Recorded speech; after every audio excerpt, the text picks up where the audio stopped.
Hello po, magandang araw. Welcome to Manang Mimi's Vlog.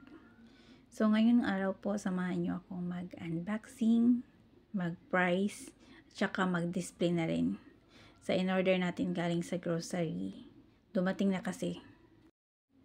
So bago lang dahil may nagsugod og tinda. So ihalo-halo na ako ni akong istorya na Tagalog na Bisaya. So mag 2 weeks pa lang may nag-start og tinda. So, na-realize na mo guys, na pag sige mig pangumpra, mahal kayong pamasahe. So, murag ang ginansya na mo, dito na napadulong sa pamasahe, jud, na may bilin pero gamay na lang. So, mao tong nangita mig way, kung nabay mga apps na pwede good makapadeliver. So, mao ning nakita na mga grocery. Anyway guys, wala tong bayad ha. Share ko lang to, baka meron ding nanonood na may sari-sari store ba. Pwede sana yung grocery, kaso lang medyo madami pa silang mga products na hindi available. Hopefully, maging okay din. Free delivery kasi siya pag makaabot ng 500 yung order mo. Tapos din siya, 'di ba? Tipid na siya sa time. Kasi kung pupunta ka pa sa grocery, sa amin kasi medyo malayo. Tapos siguro mga half day. So, mga half day ka din magsara ng tindahan. Kaya kahit medyo kulang-kulang yung mga nila tinda, okay na din at least mga once a week na lang pupunta sa grocery kung yung wala sa grocery, doon din kami pa bibili. Anyway, share ko lang yun guys. Baka makatulong. Pero kung meron din kayong mga tips guys, tungkol sa pag titinda, pwede din kayong comment down below. Kasi kaka-start lang din namin, so marami pa din kaming hindi alam. Tapos yung mga presyo, medyo minsan yung customer na magsasabi na baka lugi na daw kami. Merong ganun. Pero sa amin kasi guys, kahit piso-piso lang, at least meron ba. Tapos madali lang siyang maubos. So ma-rolling-rolling lang ang kwarta. So kadaghan-daghan ang gyapon na siya. Kaya kung mahalon magud nimo, murag luoy naman pud kayo. Ting mahalan na jud karon sa mga palaliton. Karon na jud ako na-realize nga mahal na jud kaayo. Katong ginapalit na ako nga tag 5, wala na tag 8 na karon, tag 10 na. So ang mga bilihin lang talaga ang nagmahal guys. Pero yung nagtitinda guys, walang nagmamahal. Joke. So bahala ko yung nagmahal guys, ang importante buhi lang, di ba? Anyway guys, baka nagtaka kayo kung bakit nag-sari-sari store na hindi nabuhay probinsya yung mga vlog ni Manang Mimi. So siguro mga next vlog ko na lang sasabihin sa'yo. Anyway, ako pala yung kapatid ni Manang Mimi. Hindi ako si Manang Mimi. Medyo mahiyain kasi siya guys. Kaya ayaw mo na niya magpakita sa sa camera. So, sa amin guys, parang ako lang yung medyo makapal ang mukha.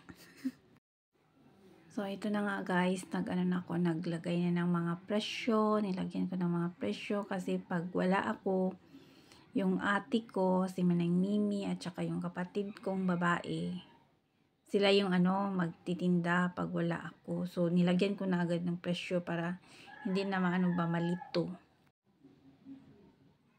Then, hopefully, itong sari-sari store natin, guys, hindi maging sira-sira store. Pero hindi yun. So, samahan nyo kami, guys, kung saan tayo dadalhin ng munting sari-sari store namin, 'di ba? O, malay mo, after 2 years, na to? Grocery na. Oh, hindi natin alam, 'di ba? Kung talaga yung ni God. I-claim na nato na siya. I-claim na nato.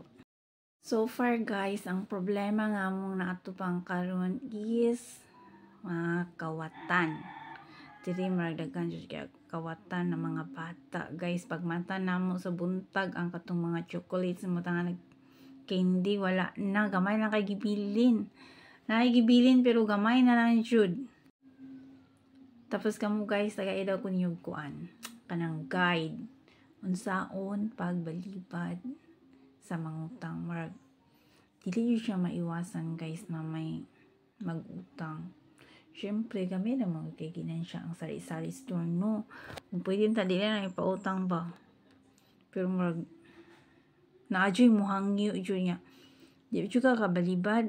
Manang kung namoy mga tips guys, saan pagbalibad sa mangutang, please comment down below kung sa mga buhaton anang para dili na gud sila makautang ba.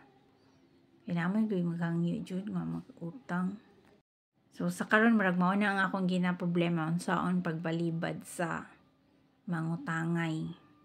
Sa kawatan murag okay na solve na to nako, ibutangay na mo screen tindahan, tapos murag double na siya screen guys ba, kay kung gamay man gud ang among screen na ay kuan murag maigo ang kamot sa kanang mga payaton. So nakuot jud siya. Mao nang kuan murag sige nagkatawa na lang mi imbes nang masukugot murag ma-upset. Nagkatawa na yung pagkabuntang pagtanaw na mo wala na ay naay nabilin pero gamay na jud kaayo. Lesson learned pud to namo nga medyo tanga sad mi, murag nag-trust lang pud mi sa mga tao ba. Pero diri kini mangudeng area namo mag-ubag oras sad mi diri kay gi-relocate mi ba. Sa dati namong gipuy-an guys, kung taga Davao mo, nakatuod mo Agdaw.